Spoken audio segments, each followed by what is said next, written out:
Alright guys, welcome back to today's video. Today, I want to show you kind of a tour of my new EAS Emergency Alert System control panel.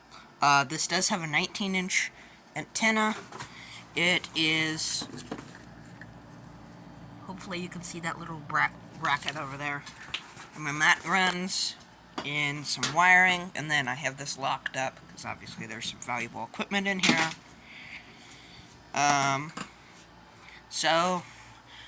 I went ahead, I have all of our channels in my area, as well as the data sheet, which is kind of like, looks like a 3-year-old drew it. And then we have our external alert speakers. This is not going to be permanent. Eventually I'm going to put a relay in here and have this wired up so that when this goes off, it sounds a little 12-volt siren. Of course, we have our antenna coming in. It switches over to RCA, which obviously is what port this takes. And then it was down here, but I had to install this outlet. So this outlet is then ran into the main electric panel into circuit 9. It's a 20 amp.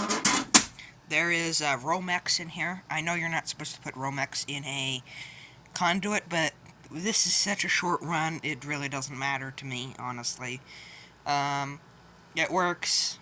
I wouldn't recommend it, but it works. So yeah, let's give this thing a little test. Okay, alert test. 3, 2, 1.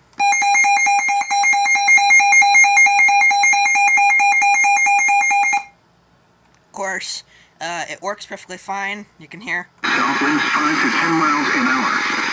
Gusts up to 20 miles an hour toward daybreak.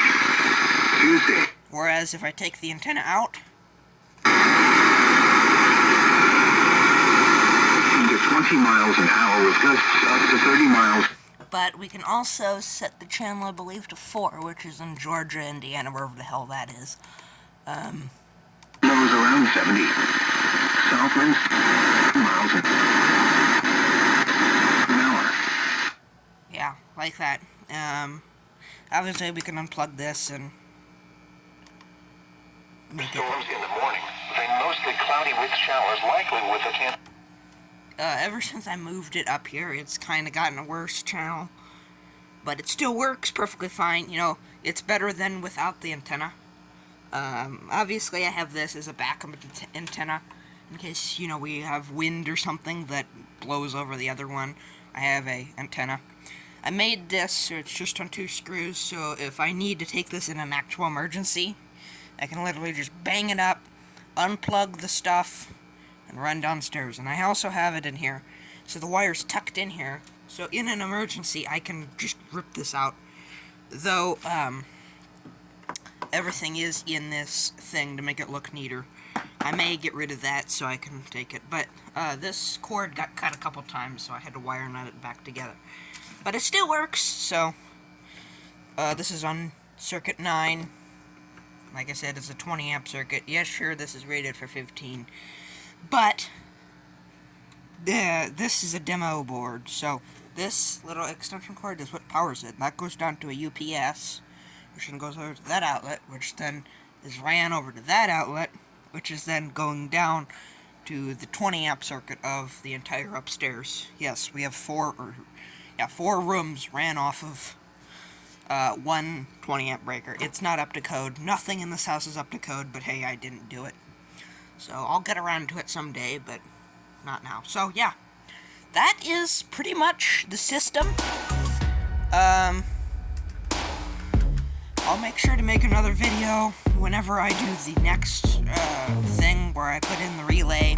It's just going to be a little simple 12-volt relay with the little 12-volt air raid siren I'm going to put outside, and have like a little tornado setup thing.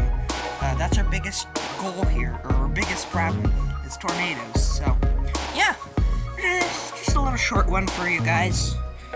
So if you like this video, make sure that like button, any comments, questions, please leave those down in the comment section down below. Make sure to like, comment, rate, share, subscribe. If you're also interested, I do have a Instagram Instagram account at RJ's Fire Alarms Exit